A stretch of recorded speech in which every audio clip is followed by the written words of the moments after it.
Antes de comenzar, debo aclararles que esta historia es muy oscura, por lo que no es apta para personas sensibles. Si es tu caso, es mejor que la omitas. Hay un pequeño pueblo a 1 hora y media de donde vivo, que tiene un festival muy popular que se celebra cada otoño y al que viene gente de todo el estado a participar. No voy a decir el nombre de la ciudad por razones de privacidad, pero esta es también una zona completamente muerta para teléfonos celulares, lo cual fue uno de los factores cruciales para que los hechos se desarrollaran de la manera en que lo hicieron. El caso es que mis hermanos y yo queríamos asistir a este festival desde hacía mucho tiempo, y este año finalmente pudimos hacerlo. Era un domingo cálido y mi hermano menor de 23 años, mi hermano mayor de 30 y yo de 27 años, nos subimos a mi camioneta y partimos hacia este pueblo para disfrutar del festival. Recuerdo que estábamos muy entusiasmados con la exhibición de autos clásicos que iban a tener allí, ya que a todos nos gustan mucho los autos clásicos. Este pueblo es realmente pequeño, y ese día todo estaba a reventar de personas, y prácticamente no había lugar para estacionar, por lo que tuvimos que aparcar en medio del estacionamiento del parque público, que estaba al otro lado del río desde el pueblo, lo que significó que teníamos una caminata de unos 15 minutos, y tuvimos que cruzar un puente para llegar al pueblo. Sin embargo, no nos importó, ya que el clima era perfecto afuera, así que dejamos la camioneta en el estacionamiento y comenzamos a dirigirnos al primero de los 2 puentes que teníamos que cruzar. Justo antes de llegar al primer puente, una dama asiática muy bonita, probablemente de unos 20 a 25 años, se nos acercó preguntándonos cómo llegar al festival, y nosotros le dijimos cómo hacerlo, pero ella todavía no parecía entender. Así que, siendo chicos demasiado amables, decidimos dejar que nos siguiera al festival, lo cual ahora sé que fue un fatal error.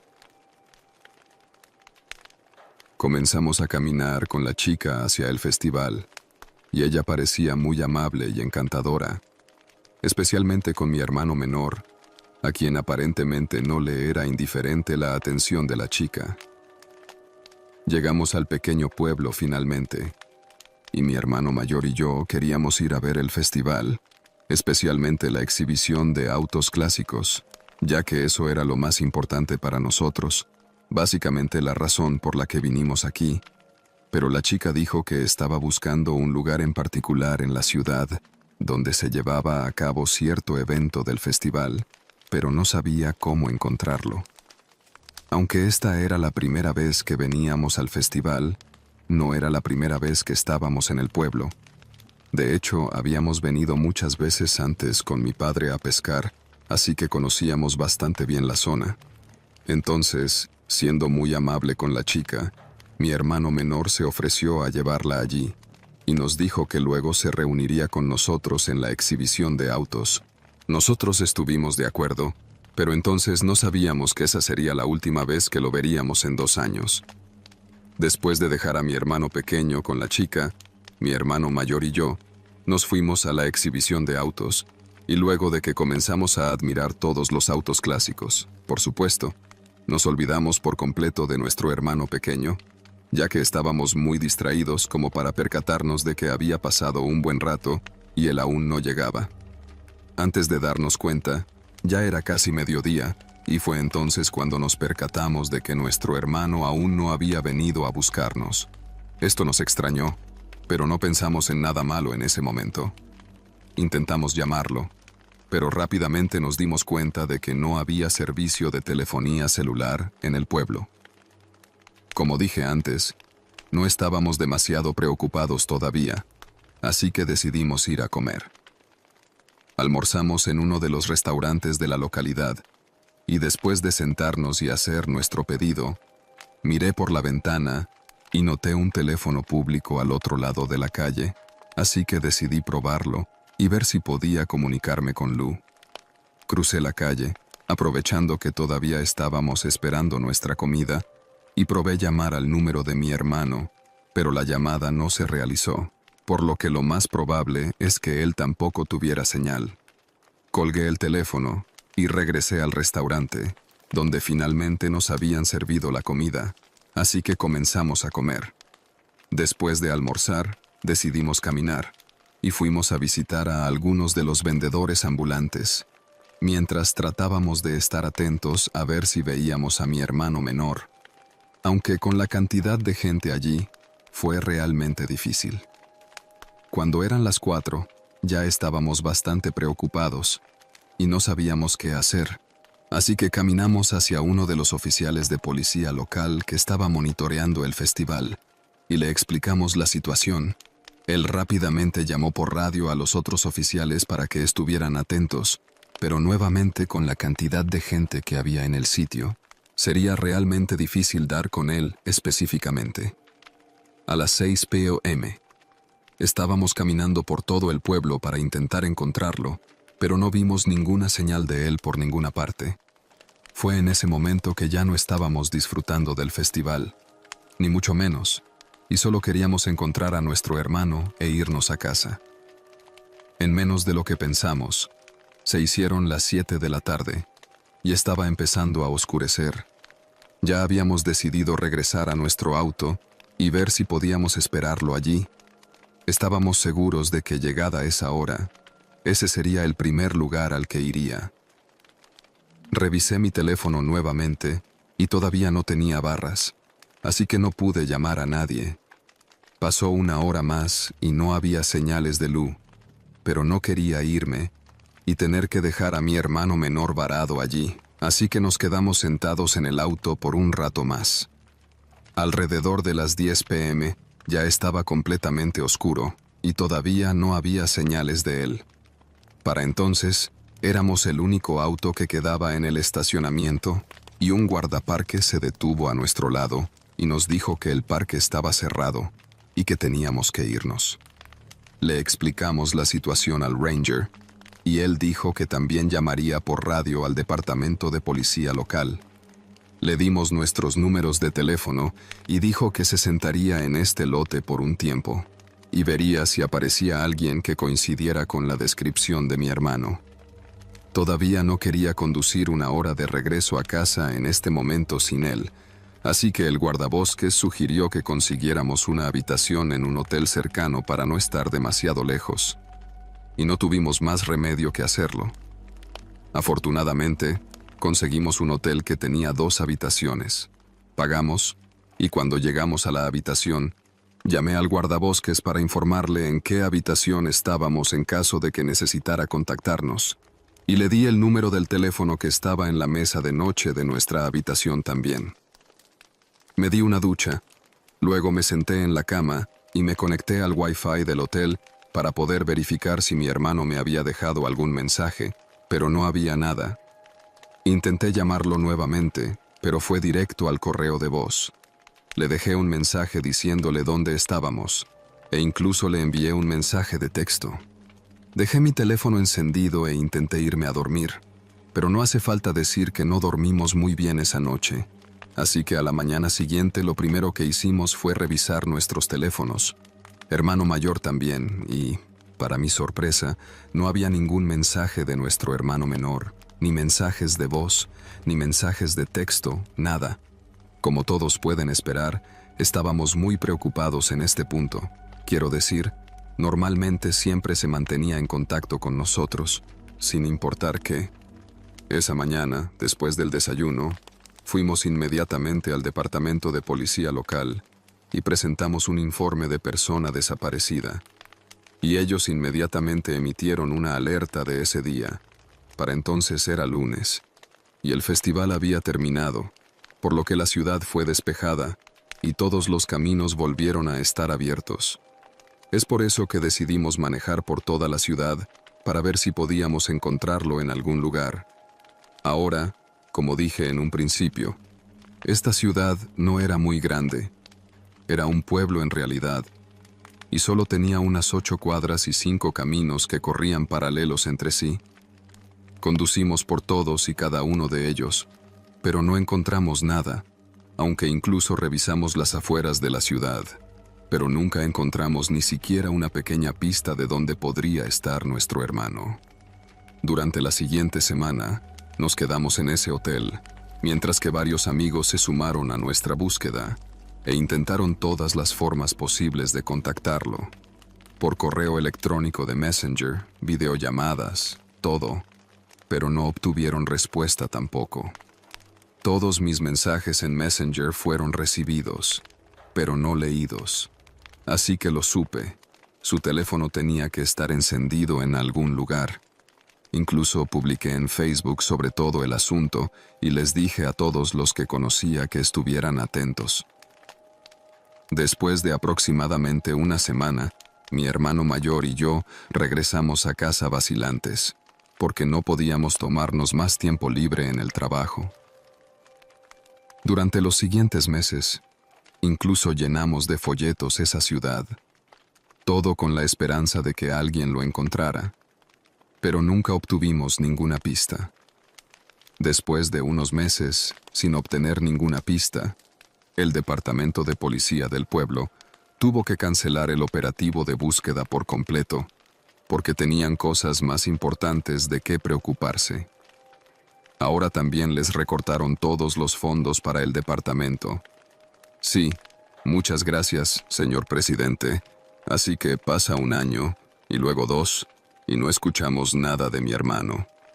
Para entonces, prácticamente habíamos perdido toda esperanza por completo, y ya nos habíamos hecho a la idea de que no estaba con vida, por lo que solo queríamos poder al menos encontrar su cuerpo y darle un funeral decente. Mis padres estaban destrozados. Mi madre tuvo que tomar pastillas para poder dormir durante todo ese tiempo. No saber dónde estaba mi hermano era mucho más doloroso y tortuoso que el hecho de que estuviera muerto. Pero un día, después de más de 2 años de angustia e incertidumbre, recibimos una llamada, literalmente una semana antes de Navidad. Era el departamento de policía del pueblo, y lo que nos dijeron nos dejó totalmente horrorizados. Los policías nos dijeron que habían hecho una redada antidrogas en una casa rodante que estaba en un parque de casas rodantes en las afueras de la ciudad. Esto después de recibir un aviso por parte de algunos vecinos que vieron un negocio de drogas. La redada se suponía que iba a ocurrir hace un año, pero debido a problemas de presupuesto no pudieron hacerlo hasta ahora. Pero cuando allanaron el remolque, encontraron, entre otras víctimas, a mi hermano menor, atado en uno de los dormitorios, gravemente deshidratado, desnutrido y herido.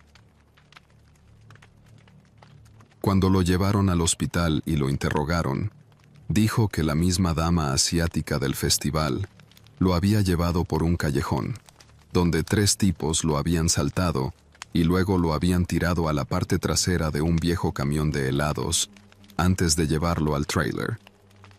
Una vez allí, había sido abusado repetidamente y luego lo usaron como esclavo para algunas cosas realmente malas.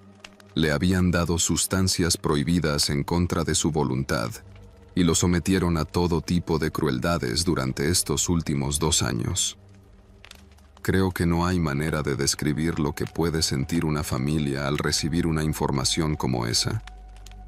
Por un lado, estábamos felices de saber que mi hermano había aparecido vivo, pero por otro, saber toda la agonía por la que atravesó nos rompió a todos en 1000 pedazos.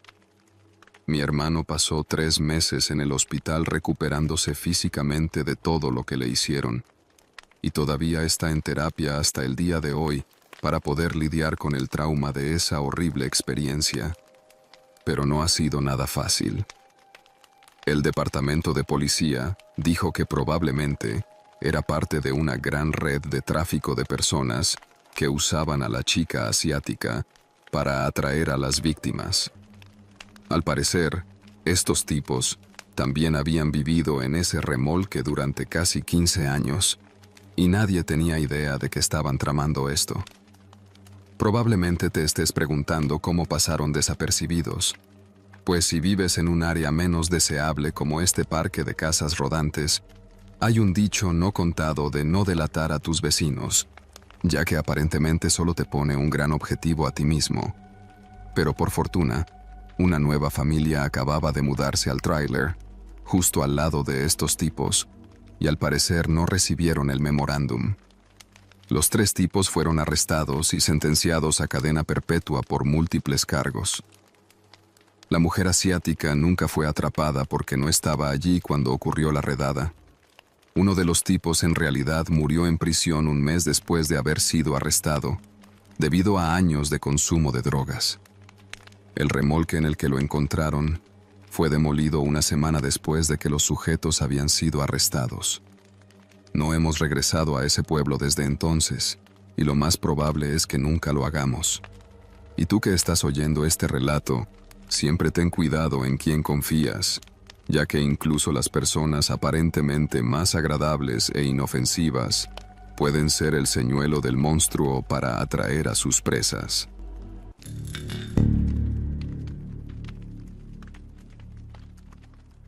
Mi familia es dueña de una pequeña casa de campo en las afueras de un pueblito de Carolina del Norte. Esta vieja cabaña de madera es una especie de reliquia familiar de la que todos somos reacios a deshacernos, ya que es de donde es originaria nuestra familia. Pero hay otra razón por la que no la hemos vendido, y es que hay una historia muy interesante adjunta a este lugar, una que puede resultar muy interesante para el observador neutral, pero debe haber sido bastante aterrador para mi abuela, quien fue quien realmente vivió esta experiencia. Esto ocurrió en el verano de 1988, un año antes de que yo naciera, y en ese momento, mi abuela estaba sola en la cabaña. Mi abuelo falleció antes de que yo naciera, pero casi todos los veranos estaban juntos. Mis abuelos iban a esa cabaña y pasaban 2 semanas completamente solos, aislados de la civilización, sin nada más que ardillas como compañía. Pero después de que el abuelo falleció, ella decidió conservar esta tradición y siguió yéndola como una forma de lidiar con el duelo. Y así fue como en el mes de junio del 88 llegó sola a ese lugar por primera vez. En la vieja casa no tenía televisión, pero sí tenía una radio vieja con la que escuchaba una estación ya desaparecida, que era la favorita del abuelo. La estación, como la mayoría de su tipo, solía tomar pequeños descansos para las transmisiones de noticias, y un día mi abuela escuchó la noticia de una serie de ataques terroristas con bombas que habían estado ocurriendo en Georgia y Alabama, y que dejaron a su paso un montón de heridos. La policía ya tenía un sospechoso con el que querían hablar, pero el hombre se dio a la fuga antes de que pudieran atraparlo, y se tenía la sospecha de que se estaba escondiendo en las colinas de su estado natal, el cual no era otro que Carolina del Norte. El hombre del que se hablaba en las noticias era alguien muy peligroso, y el periodista que estaba dando el reporte ofreció una breve descripción del sospechoso. Este era un hombre de estatura media, con cabello oscuro y ojos claros. Su nombre era Klaus Belmont. Mi abuela solía contarnos que ese nombre se le quedó grabado desde el primer momento en que lo oyó en la radio, principalmente por la canción navideña sobre Santa Claus, y en ese momento se encontró silbando la canción por la casa, a pesar de que se tenía la creencia de que traía mala suerte cantarla en pleno verano. Pasaron unas horas, y entre las canciones country de la estación y un programa de historias románticas que era uno de sus favoritos de esa estación, la abuela se había olvidado un poco del asunto de la noticia. El sol se empezó a ocultar por el horizonte, y mientras ella se relajaba leyendo un libro recostada en el viejo sofá que, por cierto, aún está en la cabaña, escucha que alguien empieza a llamar a la puerta. Esto le extrañó bastante, pues no esperaba a nadie, y los únicos vecinos que tenía estaban como a 1 milla de distancia, así que con comprensible inquietud se levantó y caminó hacia la puerta principal de la cabaña, y al abrirla se encontró con un hombre de mediana estatura, con ojos claros, bigote oscuro y un llamativo sombrero de vaquero. Siendo el alma bondadosa que era mi abuela, le saludó con las buenas noches y le preguntó en qué podía ayudarlo. «Buenas noches, señora», comenzó diciendo el tipo. «Siento mucho molestarla, pero necesito pedirle un pequeño favor». Luego le pregunta a mi abuela si tiene algo de comida que le pueda regalar, y le dijo, él también era dueño de una cabaña en el área, y había venido a visitar su propiedad solo porque salió después del trabajo y se olvidó de recoger alimentos para su cabaña, y era así como había terminado sin comida por la noche. Tal como la abuela lo cuenta, estaba claro que el tipo era muy astuto. Se portó cortés y amable con ella para ganarse su confianza, y ella instintivamente lo invitó a entrar, sin pensarlo muy bien, claro está. Por lo general, la abuela mantenía su despensa abastecida con todo tipo de productos secos y enlatados, por lo que siempre tenía algo de sombra, así que le llenó la mochila de este tipo con comida seca y frutas. Pero en un punto, levantó la cara y lo miró, y es cuando se detiene y le pregunta su nombre. La abuela cuenta que él le dijo que se llamaba Claire, entonces ella le preguntó por su apellido, y, por alguna razón inexplicable, en vez de inventarse un apellido, le dijo el verdadero Belmont. Ese apellido, de inmediato hizo sonar las alarmas en su mente. No estaba del todo segura, pero era suficiente como para que sintiera un mal presentimiento en la boca del estómago. Y teniendo en cuenta que esto ocurrió mucho antes de que los teléfonos celulares existieran y la cabaña ni siquiera tuviera conexión telefónica fija, la forma más efectiva de comunicación externa era gritar, y aún así, era bastante difícil que alguien escuche a una milla de distancia. Mi abuela dice que en ese momento, el miedo comenzó a invadirla, y al evaluar las opciones que tenía, se dio cuenta de que lo único que tenía para defenderse era una vieja pistola de bengalas. Y si su situación era tan mala como pensaba, una pistola de bengalas no iba a ser suficiente para hacerle frente a aquel desconocido, así que en lugar de eso, la abuela astutamente decidió seguirle el juego. Sabía que si se hacía la tonta, le daba algo de comida al chico y lo dejaba pasar. Él quizás no se pondría agresivo, y si tenía la suerte de sobrevivir a esa noche, podría conducir hasta la ciudad a primera hora de la mañana y decirle a los policías que el hombre que buscaban había pasado por la cabaña.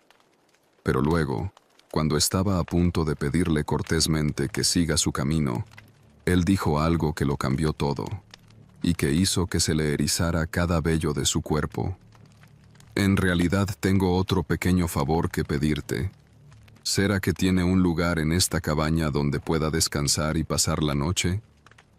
Recuerdo que cuando llegaba a esta parte del relato, mi abuela siempre decía que hubo un momento de silencio tenso, en el que miraba al hombre cara a cara, y pudo ver una mezcla de desesperación y maldad en sus ojos.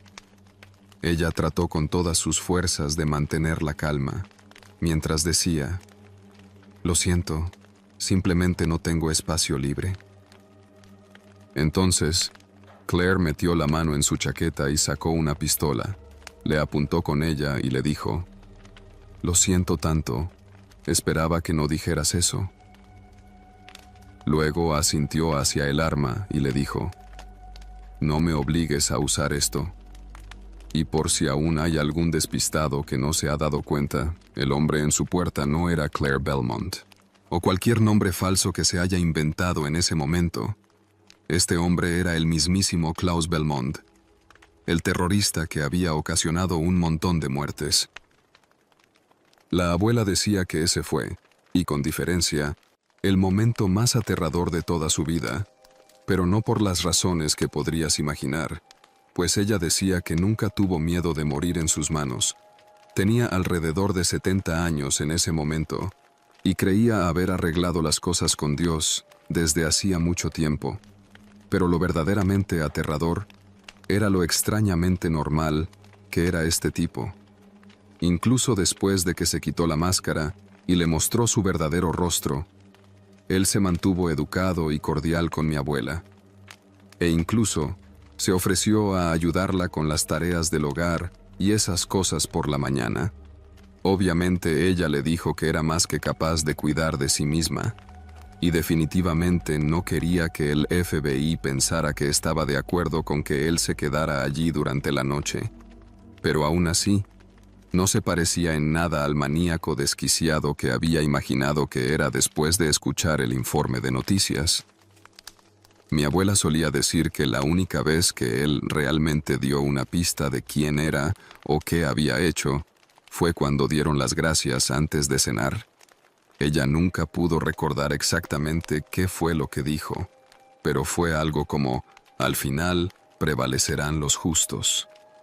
Este era un hombre que literalmente había asesinado a cientos de personas e intentó asesinar a otros cientos en una serie de horribles ataques con bombas, por lo que ella simplemente no podía procesar el hecho de que él se refiriera a sí mismo como justo. Esto la asustó como pocas cosas en el mundo lo habían hecho hasta esa noche. La abuela decía que se sentía que estaba frente a un demonio de carne y hueso, y de solo pensar que estaba compartiendo la mesa con él, su estómago simplemente se cerró, así que no es de sorprender que apenas si tocó su comida. Después de la cena, ella se acostó en su habitación, mientras que Klaus tomó el viejo sofá. Mientras estuvo en la habitación, la abuela no pudo pegar un solo ojo. De cierto modo esperaba que en cualquier momento irrumpiera allí y simplemente acabara con su vida. Pero como les dije antes, esto no era algo que ella temiera. Sin embargo, eso no fue lo que ocurrió. En lugar de eso, cuando era cerca de la medianoche, empezó a escuchar un sonido como de rotor, y de pronto la cabaña se iluminó por completo. Una intensa luz blanca brillante se cirnió sobre todo el lugar. Entonces, se dio cuenta de que se trataba de un helicóptero. En ese momento, pensó que era cuestión de instantes para que un grupo del FBI irrumpiera en su cabaña, pero no quiso salir de la habitación. Esperó por unos instantes, mientras el motor del helicóptero seguía sonando con mucha fuerza sobre el lugar, pero nadie entró a la casa. Al contrario, en un punto el aparato simplemente comenzó a alejarse. Ella dijo que debe haberse quedado dormida al final, ya que la siguiente vez que despertó, la cabaña estaba totalmente iluminada, pero esta vez, no por las luces de un helicóptero, sino por los rayos del sol. Entonces se levantó y deambuló por toda la casa, pero no encontró rastros de Klaus. Fue como si todo hubiese sido parte de un sueño, como si en realidad él nunca hubiera estado allí. Pero luego encuentra una nota en la encimera escrita a mano que decía: «Gracias por tu hospitalidad. Dios te bendiga». Entonces, no le quedaron dudas de que todo fue real, y que el helicóptero que había visto en la noche, en realidad vino a buscarlo a él. Mi abuela solía decir que si hubiese sido una persona joven, tal vez él realmente la había lastimado, pero ella era una anciana, por lo que no representaba una amenaza real para él. Además, sabía bien que la pequeña cabaña no tenía línea telefónica, ni nada con lo que ella pudiera informar de un intruso a nadie. Sin embargo, la abuela siempre hizo énfasis en que lo realmente aterrador de esta experiencia no era que él pudiera lastimarla, pues de alguna manera su instinto le decía que no lo haría, pero siempre resaltaba que este hombre era completamente normal y muy educado, que no había diferencia entre él y cualquier persona a la que pudiéramos considerar inofensiva y decente. Y esa es probablemente una de las lecciones más importantes que nos dejó mi abuela a través de esta experiencia. A veces los verdaderos monstruos no son seres horribles que destilan maldad a simple vista. Puede que sea así en alguno de los casos, pero algunas veces los monstruos más malvados y nefastos se ocultan tras un rostro inofensivo y una conducta amable y educada. Por eso, no debemos confiar en una persona solo por aquello que aparenta ser.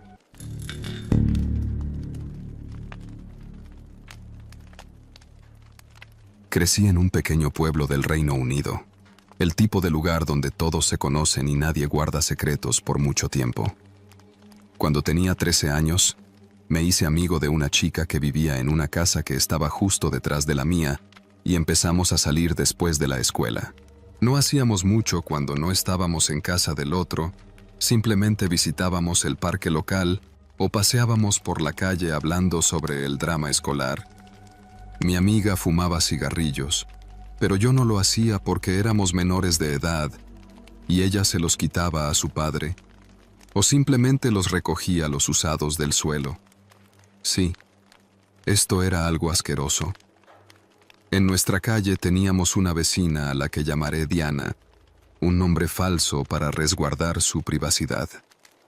Esta mujer tenía unos 60 años en ese momento y era conocida como la estereotipada loca de los gatos, ya que vivía sola con su montón de gatos, y muchas personas en el pueblo evitaban tratar con ella, pues además era muy antihigiénica y extraña. Siempre olía a orina de gato, aunque sus gatos estaban bien cuidados, pero no sé por qué olía así de todos modos. Esta mujer solía rondarnos a mi amiga y a mí. Llamaré a mi amiga Megan, otro nombre falso para proteger su verdadera identidad. El caso es que tomé el autobús de regreso de la escuela y tuvimos que pasar por la casa de Diana para llegar a las nuestras, ya que esta era la ruta más rápida.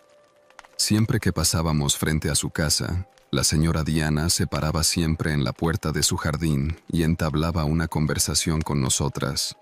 No importa cuánto intentáramos esquivarla, ella siempre buscaba una manera de mantenernos allí, bien sea acotando algo o haciendo alguna pregunta, lo que me molestaba un poco porque solo quería llegar a casa. Sin embargo, a Megan esto parecía no molestarle tanto como a mí, porque siempre le llevaba la corriente y se quedaba para charlar. A veces, cuando estábamos deambulando, ella también intentaba hablar con nosotros. Para mí en particular, era algo un tanto asfixiante a veces, y luego descubrió que Megan fumaba. No sé si fue que pudo oler el cigarrillo en ella o no, pero Megan lo admitió cuando Diana le preguntó al respecto. Ese día, ella nos dijo que esperáramos un segundo. Luego desapareció por unos minutos y regresó con 2 cigarrillos. Fue a darme uno, pero yo me negué. Luego se los entregó a Megan y dijo, «Más para ti», y luego le sonrió a Megan. Me sentí muy incómoda, pero no quería demostrarlo, porque no quería incomodarse a ellas, o que pensaran de lo que no es. Ahora bien, no soy homofóbica en absoluto, pero sabía que Diana era lesbiana, o era lo que siempre se decía de ella, y mirando la situación, su comportamiento hacia nosotros, sinceramente me pregunté si ella estaba tramando algo más siniestro. Esto tendrá más sentido a medida que la historia avance, pero que una mujer de su edad le ofrezca cigarrillos a una niña para hacerla sentir genial y especial, claramente no es alguien con buenas intenciones. Aquello no me daba buena espina. De la manera que sea, Megan aceptó los cigarrillos y siguió hablando efusivamente con ella. Después de eso, Diana le dio cigarrillos a Megan todos los días después de la escuela. Le dije a mi amiga que pensaba que era raro, pero ella no estaba de acuerdo, y que Diana simplemente era genial porque era una hippie, y nos dijo que ella también fumaba de adolescente. No me convencía para nada, pero no se lo dije a nadie porque no quería que Megan se metiera en problemas con sus padres. Un fin de semana, era la tarde y estábamos caminando otra vez por nuestro barrio. Cuando pasamos por lo de Diana, ella debió habernos visto desde la ventana de su sala, porque corrió hacia el jardín y luego nos hizo señas. Me sentí molesta de nuevo, porque odiaba estar cerca de ella, pero tuve que seguir a Megan. Le dio a mi amiga otro cigarrillo, solo que esta vez, ella le entregó un encendedor y le dijo que lo fumara parada en la puerta. Miré a mi alrededor, pero no había nadie afuera, ya que era invierno y el cielo estaba muy nublado. Pensé que Diana estaba siendo muy atrevida al dejar que Megan fumara justo enfrente de ella, pero no quería dejar a mi amiga, así que mis pies se quedaron firmemente arraigados donde estaban. La mujer nos preguntó qué íbamos a hacer ese día, y Megan solo le dijo que probablemente iríamos a la ciudad para ir de compras, y tal vez volver a la casa de ella hasta la hora de cenar. Ella asintió, y luego de repente nos invitó a su casa a tomar jugo de naranja. Estaba realmente fastidiada y realmente no quería entrar, y me di cuenta de que Megan tampoco, y ahora solo nos miramos. Aunque Megan era muy rebelde y testaruda para admitir que yo tenía razón en mis dudas, incluso ella pudo notar que algo andaba mal con esto, así que solo le dijo, «No, gracias». Ella trató de mantener su voz ligera, pero me di cuenta de que se sentía tan incómoda como yo. «Vamos, tengo Tropicana fresca, y este verano está insoportable. Entra y toma una copa», dijo. Me sentí muy incómoda, así que hablé y le dije que no. Mientras que normalmente dejaba que Megan hablara, esta vez me apresuré a decirle que teníamos que ir a la ciudad y que no nos quedaba mucho tiempo antes de que llegara nuestro autobús, así que sería mejor que nos fuéramos de inmediato. Luego agarré a Megan de la mano y básicamente la arrastré lejos de ahí. Después de eso, no miramos hacia atrás y caminamos en silencio hasta la parada del autobús. Estando allí, le dije que Diana era muy espeluznante y que no me daba para nada buena espina que nos invitara a entrar a su casa, y afortunadamente, Megan estuvo de acuerdo con apreciación, al menos al principio. Más tarde ese día, cuando estábamos en la habitación de Megan después de regresar de un día de compras, ella me dijo que tal vez Diana no había tenido la intención de ser extraña o alguna mala intención oculta. En ese momento la miré como si le estuviera creciendo un cuerno en la frente y dos cabezas. Ella dijo que tal vez, dado que Diana habla mucho con nosotras, simplemente se sentía sola y estaba viéndonos como sus amigos. Esto realmente me dejó muy desconcertada, por el amor de Cristo. Teníamos 13 años y ella como 60, no hay maneras de que esta sea una amistad normal. Le dije a mi amiga que no estaba de acuerdo y que además era muy extraño y poco responsable que le estuviera dando cigarrillos y ahora, para colmo, nos invitara a tomar jugo de naranja. Esto era algo que no podía pasar por alto, era demasiado extraño, además su actitud también lo era, y francamente, había algo en toda esa situación que simplemente se sentía mal. Se sentía incómodo. Le dije a Megan que había 1.000.000 de razones por las que no debíamos entrar a la casa de una extraña a tomar ninguna bebida. Ella podía pinchar nuestras bebidas y secuestrarnos, entre cualquier otra cosa que podría hacer. Cuando le dije esto, Megan, rebelde como siempre, quiso llevarme la contraria y me dijo que simplemente estaba paranoica y que le parecía que estaba siendo muy injusta con mis juicios hacia Diana. Ella me dijo algo acerca de que no sabía si estaba siendo sobreprotectora o prejuiciosa, y me dio todo un discurso acerca de que no podía ser el tipo de persona que juzga a otras solo por sus gustos o por cómo lucen. Pero mi preocupación nada tenía que ver con eso, sino más bien con su actitud, la cual ya estaba empezando a incomodarme bastante. Pero lamentablemente, mi amiga no era capaz de ver eso, o es que simplemente no quería perder el suministro de cigarrillos gratis y quería justificar su amistad con Diana. Sin embargo, como suele suceder, el tiempo siempre le da la razón a quien la tiene, y esto ocurriría tan solo unas cuantas semanas después. Antes de eso, le contamos a una amiga que era unos años mayor toda la situación con Diana. Ella se hizo eco de los sentimientos de Megan y dijo que Diana probablemente simplemente se sentía sola y simplemente trataba de ser amable con nosotras. Esto me hizo enojar, porque verdaderamente no podía entender cómo es que ellas no veían lo extraño en esta situación y lo potencialmente peligroso que podría ser para nosotras, en especial para Megan, quien parecía ser el objeto de interés principal de Diana. Sin embargo, no quise seguir insistiendo y solo lo dejé pasar y nunca volví a hablar de ello con esta amiga. Ahora, el incidente que finalmente hizo que el velo de concreto que todos tenían frente a los ojos se cayera, tuvo lugar entre principios y mediados de noviembre, alrededor de las 5 p.m. Mi toque de queda era de 7 quins a 8 kundos de la noche, al igual que el de Megan, pues ambas teníamos la misma edad, y nuestros padres nos imponían más o menos las mismas normas. En ese momento eran cerca de las 4 p.m., pero ya estaba oscuro, algo normal durante esta época del año en el Reino Unido. Nuestro vecindario tenía estos escalones cubiertos de musgo que si los subías, era un atajo a Olivia Street, y si caminas hacia abajo, llegabas a mi calle. La gente se solía sentar en las escaleras y éstas tenían estos arbustos que cubrían los laterales por completo, así que aunque la casa de alguien estaba en el lado izquierdo de los arbustos, todavía se sentía aislada. De todos modos, estábamos sentadas allí tocando música y jugando con palos, cuando de pronto Diana apareció frente a nosotras y subió las escaleras en nuestra dirección. Megan y yo nos movimos para hacer un espacio en el medio para que ella pudiera pasar entre nosotras. Ella estaba paseando a su perro, que era un labrador dorado. Le dimos unas palmaditas y lo saludamos cuando ella pasaba.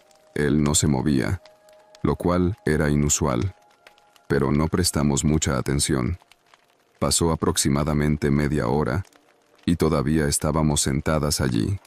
Solo estábamos hablando, cuando le dije a Megan que sentía como que nos estaban observando. Megan dijo que era solo la oscuridad la que me hacía sentir así, pero no estaba de acuerdo. No podía quitarme la sensación de que alguien nos estaba mirando. Era algo que simplemente podía sentir, y estaba segura de que era así. No sé cuánto tiempo pasó, pero de pronto escuchamos un ruido como de arrastre. Esto nos sorprendió, y ambas nos giramos horrorizadas. Fue entonces cuando vimos una masa púrpura emergiendo de los arbustos del lado detrás de nosotras, la cual se dirige directamente a Olivia Street. Era Diana. Ella había estado usando una chaqueta morada, y su cabello gris también la delataba. El perro ya no estaba con ella, y se me ocurrió que debió haber caminado en esa dirección para ir a casa y luego regresar. Pero en lugar de subir las escaleras nuevamente, ella caminó por mi calle para pasar a lo alto de las escaleras, para que no la viéramos seguramente, pues Megan y yo éramos las únicas personas allí en ese momento, y todo este rato estuvo allí espiándonos. Espero poder explicar esto de manera que tenga sentido. Tanto Megan como yo la vimos, y entonces Megan gritó, ¡corre! Lo hicimos. Bajamos corriendo los escalones a lo largo de la calle hasta la colina hacia mi casa. Estábamos tan asustadas y sin aliento, pero afortunadamente no había señales de Diana.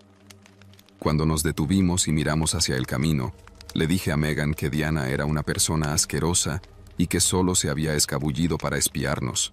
Pero esto no era lo peor, pues en otras ocasiones había sentido exactamente la misma sensación de estar siendo observada, cuando salíamos de la escuela, cuando nos sentábamos en el parque, incluso cuando estábamos en su casa.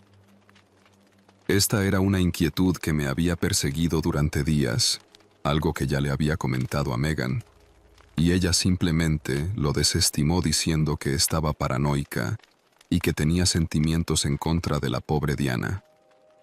Ese día prometimos no contarle a nadie sobre esto, porque teníamos mucho miedo de que nuestros padres fueran a la tienda de Diana y la confrontaran respecto a esto. Además, seguramente le tendríamos que contar también acerca de los cigarrillos y todas estas cosas que hicimos sin permiso. Y si bien no era yo la que estaba fumando a escondidas, tampoco quería que Megan tuviera problemas. Después de este incidente, comenzamos a tomar una ruta a casa diferente desde la escuela y evitamos su casa como a una plaga. No volvimos a verla durante algunas semanas y cuando finalmente lo hicimos, ella nos ignoró. Sin embargo, al cabo de un tiempo Megan y yo finalmente dejamos de ser amigas, porque éramos personas muy diferentes, y ella se volvió muy tóxica a medida que crecía, y no era buena compañía para mí. Cada vez que miro hacia atrás, Realmente creo que Diana estaba tramando algo malo con nosotras. Es muy inapropiado que un adulto le dé cigarrillos a un niño y lo invite a su casa sin permiso de sus padres. No sé qué estaba planeando mientras nos espiaba esa noche o qué hubiera pasado si no nos hubiéramos dado cuenta. Sin embargo, me siento muy contenta de haber salido de esa situación ilesa y también de haber puesto fin a mi amistad con Megan.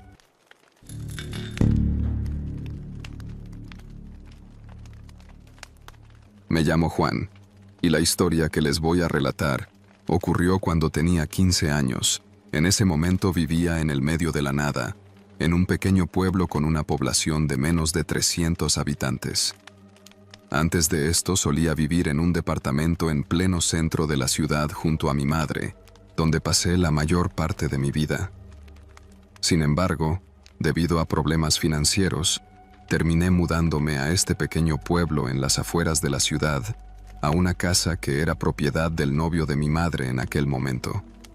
Esta fue la primera vez para mí viviendo en un lugar como este, y debo decir que odié todo al respecto. La propiedad a la que nos mudamos estaba ubicada entre una iglesia, un cementerio y una antigua escuela abandonada. Se imaginarán lo feliz que estaba con esto.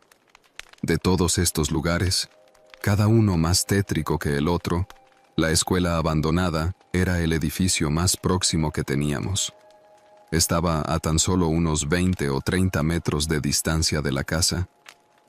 Ahora bien, puedo decirles que tengo todo un arsenal de historias aterradoras sobre este lugar, tantas que probablemente podría escribir todo un libro con ellas. Desde las risas de los niños en medio de la noche viniendo desde allí, hasta tener episodios constantes de parálisis del sueño que nunca experimenté hasta que viví en ese lugar. Pero la historia que estoy por contarles está centrada en algo mucho más aterrador.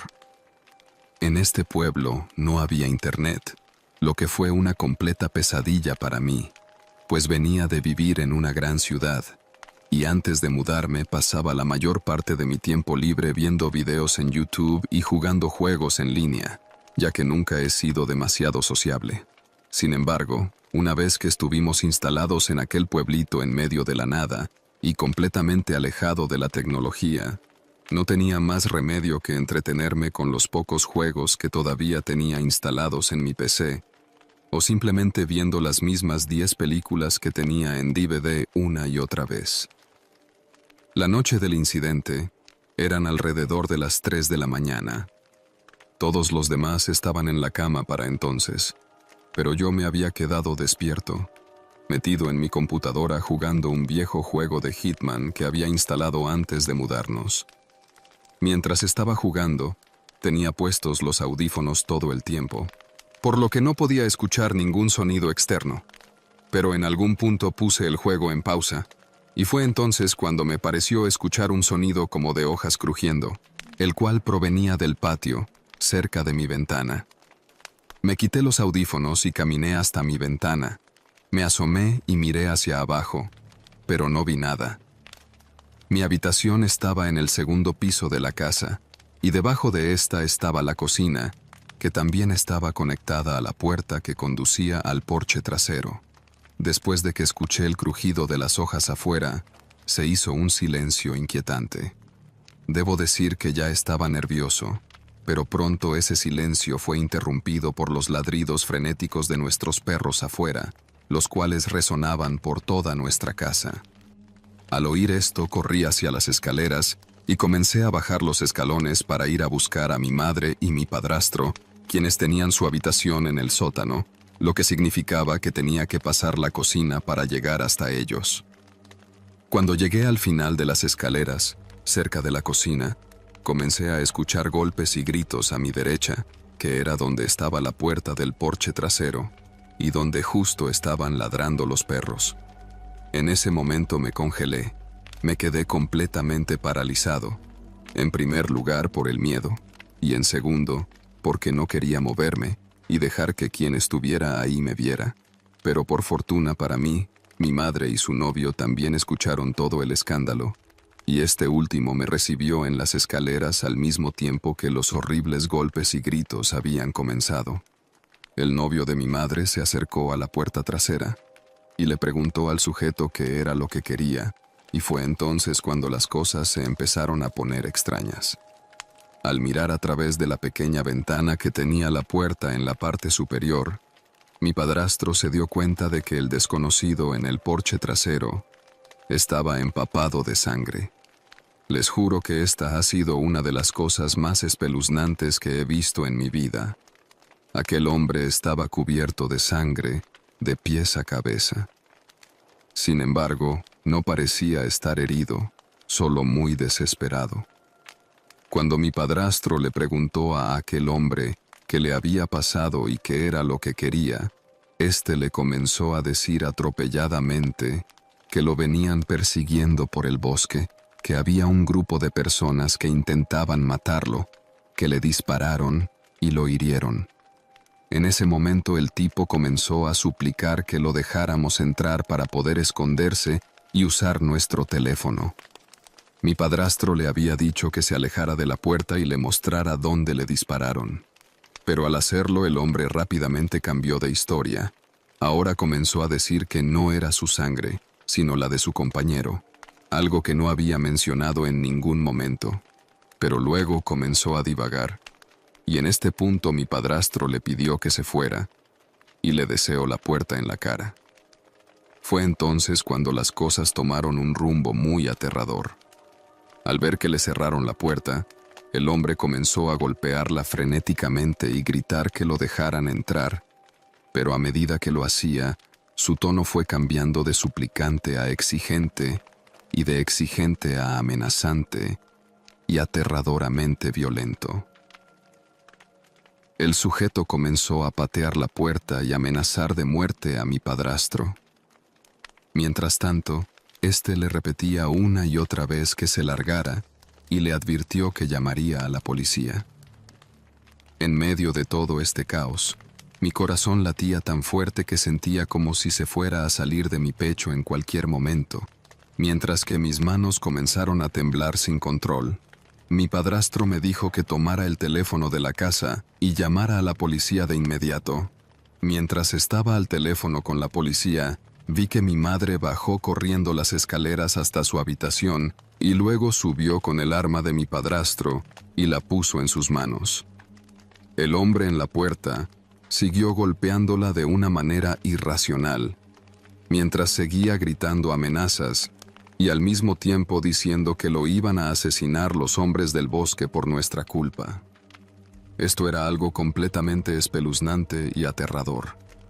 Ese momento se convirtió en un angustiante juego de espera, ya que yo estaba en la línea con la policía contando los minutos hasta que aparecieran, y durante todo este tiempo el hombre estuvo golpeando la puerta y tratando de entrar a toda costa, hasta que en un momento comenzó a gritar de manera desgarradora, como si estuviera muy aterrorizado y desesperado, y empezó a decir que los hombres se estaban acercando, que estaban alrededor de nuestra casa con sus armas, y que iban a empezar a disparar. Para entonces, mi padrastro ya había apagado todas las luces de la casa para que nadie pudiera ver dónde estábamos, y potencialmente dispararnos, justo en caso de que estuviera diciendo la verdad. Y mientras todos en la casa éramos engullidos por el pánico, finalmente, después de lo que pareció una eternidad, se empezaron a escuchar las sirenas acercándose. Mi padrastro me hizo mirar por la ventana que daba en dirección a la carretera, para poder avisarles cuando llegaran allí. Mientras esperaba ansiosamente a que llegaran los policías a la casa, no pude evitar mirar a los alrededores, preguntándome si el tipo realmente estaba mintiendo. Pero en ese momento pude ver las luces azules y rojas estacionando frente a nuestra casa. Fue entonces cuando encendí las luces y comencé a llamar su atención a través de la ventana. Estábamos todos todavía en estado de pánico y encerrados en la casa, cuando los altoparlantes del auto de la policía le comenzaron a exigir al hombre que salga del porche con las manos en alto y luego se tirara al suelo. Afortunadamente el tipo hizo caso y no se resistió al arresto, Así que pronto los policías se lo llevaron a la comisaría. Debo decir que después de este incidente, no pude volver a dormir por el resto de la noche. Al final, resultó que el hombre originalmente había intentado entrar a nuestro sótano, donde estaba la habitación de mi mamá y mi padrastro, antes de comenzar a golpear la puerta trasera. También nos enteramos de que este hombre vivía cerca de nuestra casa y era un adicto que ya había tenido este tipo de crisis psicóticas anteriormente. Sin embargo, aún así nada de esto explica de dónde vino la sangre que tenía encima en ese momento y que pretendía hacer si lo hubiésemos dejado entrar.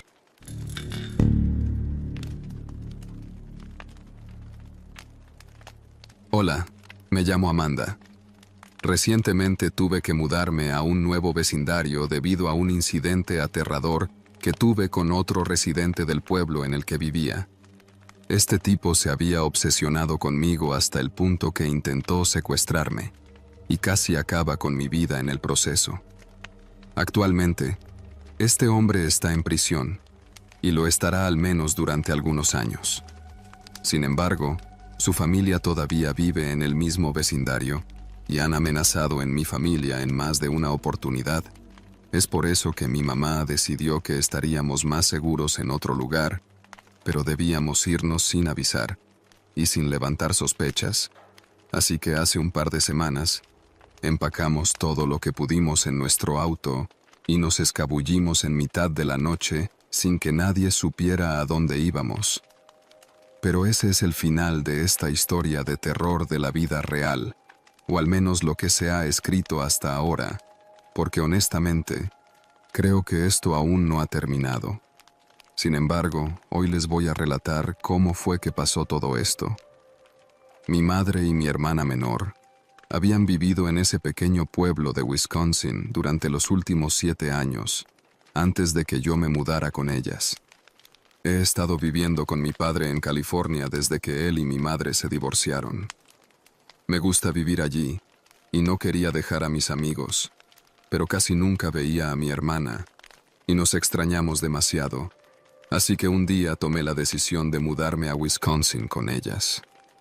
El día que llegué, me di cuenta de que un grupo de chicos mayores, es decir, de unos 18 o 19 años, estaban frente a la casa, y uno de ellos estaba sentado debajo de un árbol mirándome fijamente. Había algo en la forma en que me miraba que realmente me hizo sentir muy incómoda. Este era Brand, y él sería el chico que casi me quita la vida, solo que entonces no tenía idea de ello. Las primeras veces que nos vimos mantuvo las distancias.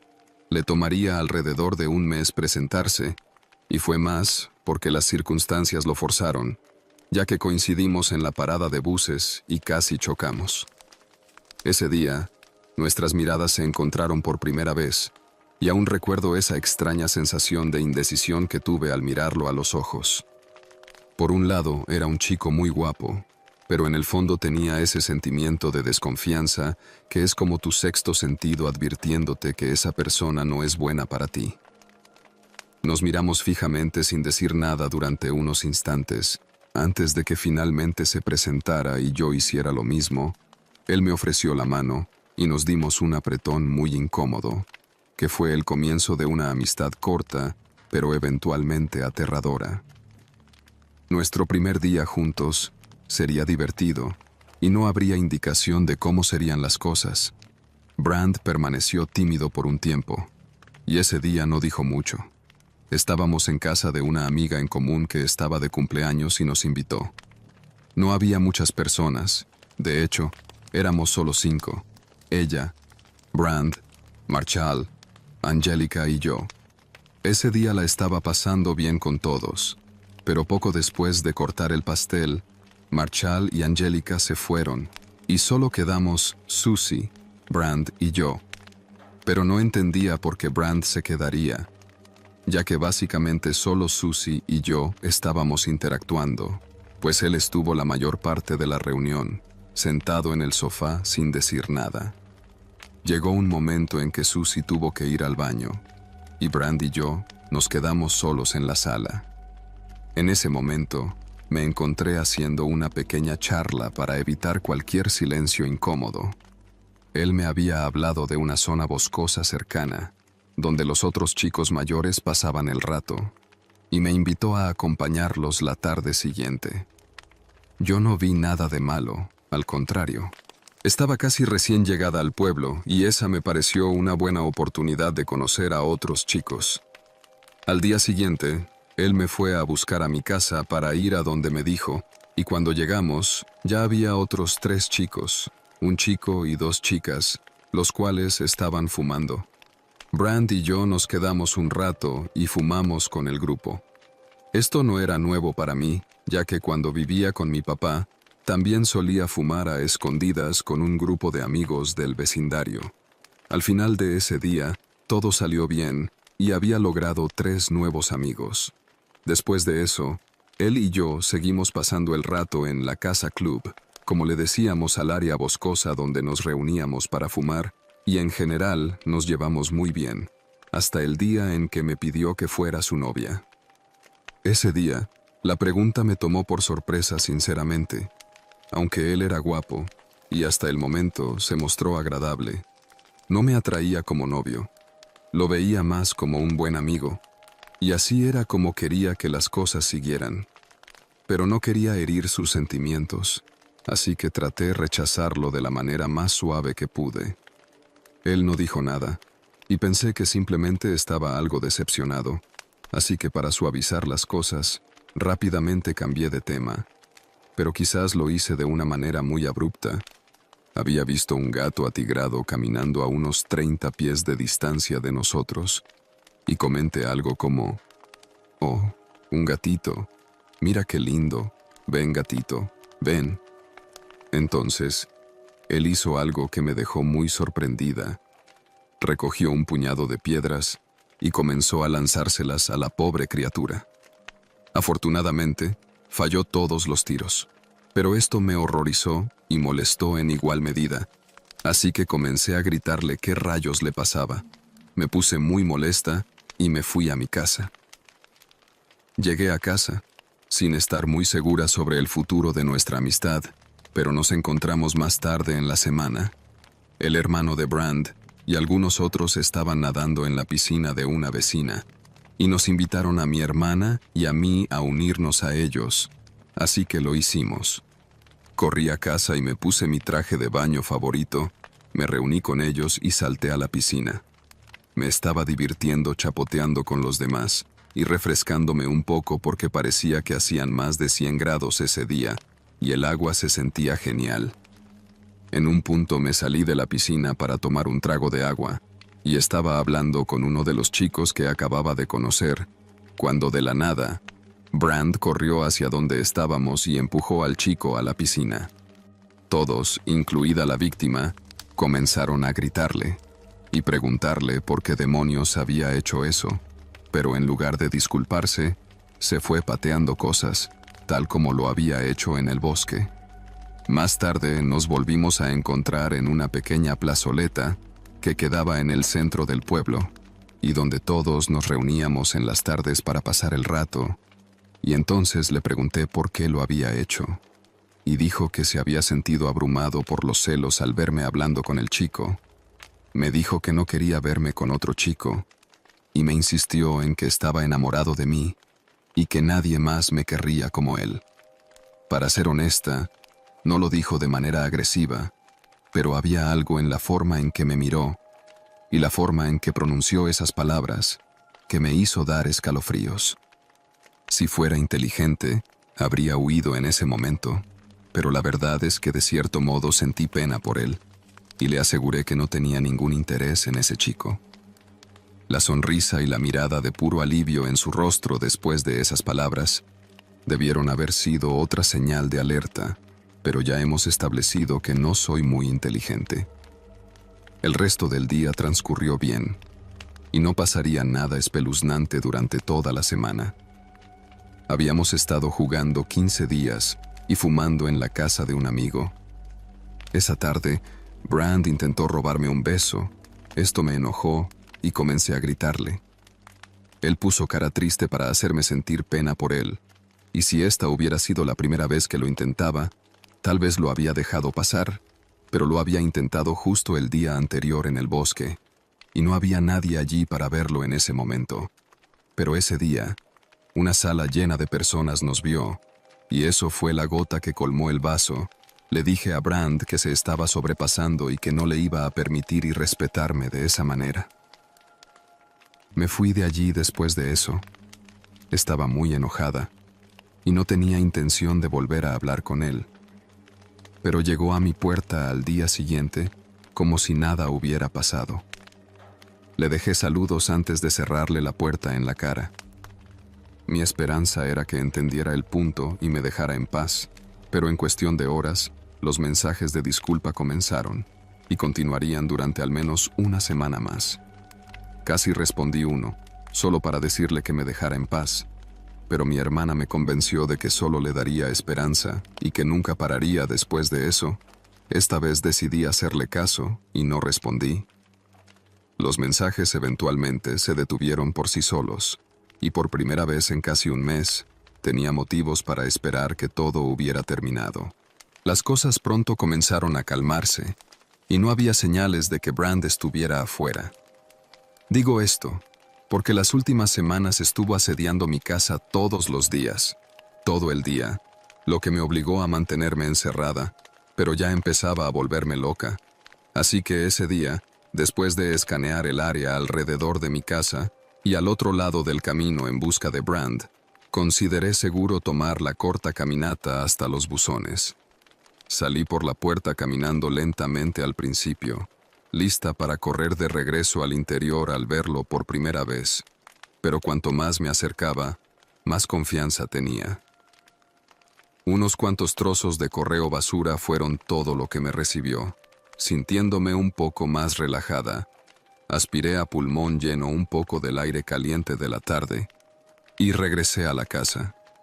Me tomé un momento para atarme los zapatos, y mientras lo hacía, pensé que este sería el momento perfecto para que Brand me abordara, pero cuando terminé y seguí caminando, no estaba a la vista. Me sentí muy aliviada. Pude ver mi puerta cuando doblé la esquina y luego salí de la oscuridad cercana, pero entonces, Brand salió de detrás de la pared y me agarró por la espalda, pero antes de que pudiera gritar por ayuda, rápidamente cubrió mi boca con su mano, ahogando mis gritos, pero cuando pensé que no podía ser peor, sentí la punta afilada del cuchillo debajo de mis costillas. Y supe esto era muy malo. Brand nos arrastró detrás de la pared de la casa, la cual estaba sola, y me dijo que necesitaba hablar. Cuando estábamos escondidos de manera segura, lentamente retiró su mano de mi boca, pero me di cuenta de que estaba mirando y esperando a ver si hacía algún ruido, y pensé en gritar con todas mis fuerzas, pero entonces, la presencia del cuchillo descansando justo del lado derecho de mi cuello me impidió hacer más que susurrarle que por favor me dejara ir. Él me dijo nuevamente que no iba a lastimarme y que solo quería hablar conmigo y explicarme lo que sentía por mí. El cuchillo me hizo pensar lo contrario. Le pregunté lo más silenciosamente posible que si eso era cierto, ¿por qué me estaba atacando con un cuchillo? Esta es la única manera de hacerlo. Ahora necesito que escuches, me dijo. Su respuesta fue rápida y segura. El tímido y reservado Brand parecía haberse esfumado. Tal parece que el cuchillo le había inoculado una sensación de poder de la que carecía sin él. Esta comprensión me aterrorizó aún más, y me dejó con pocas dudas de lo haría si desafiara ese poder. Decidí en ese momento que iba a hacer todo lo necesario para salir viva de esto.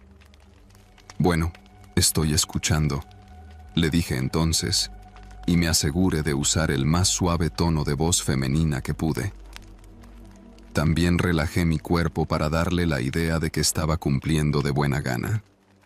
Dijo que había demasiadas distracciones donde estábamos, que me iba a llevar a la casa club para poder estar solos.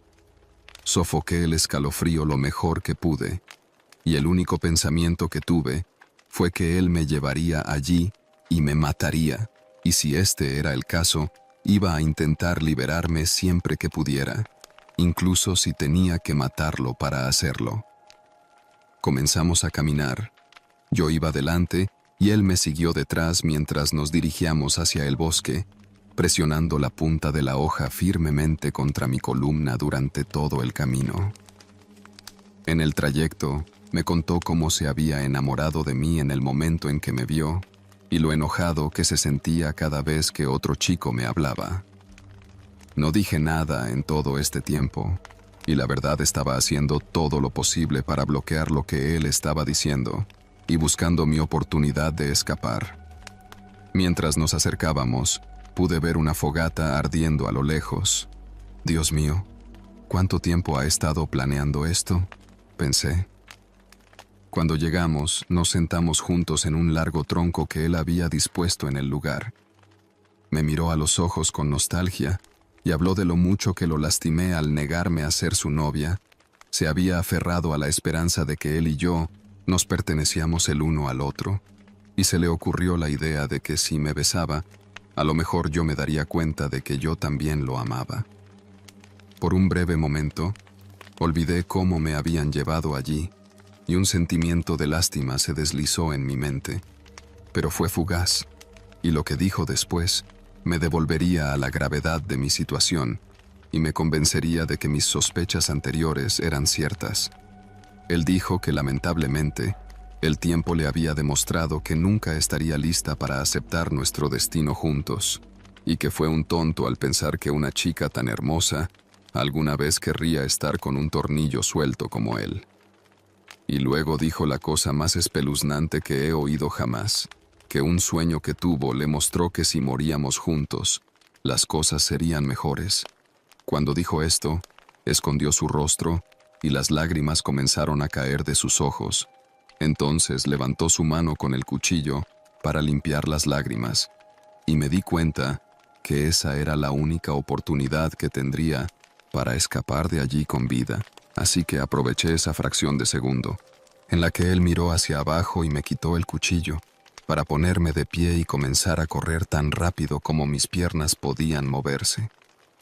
Estaba oscuro, pero ya había recorrido ese camino suficientes veces como para saber que el conjunto de luces a lo lejos pertenecían a las casas del pueblo. Solo una vez me atreví a mirar hacia atrás y vi que él estaba incómodamente cerca, pero di todo lo que tenía, sabiendo que si me atrapaba estaba muerta, y eso fue suficiente incentivo para no desmayar el paso.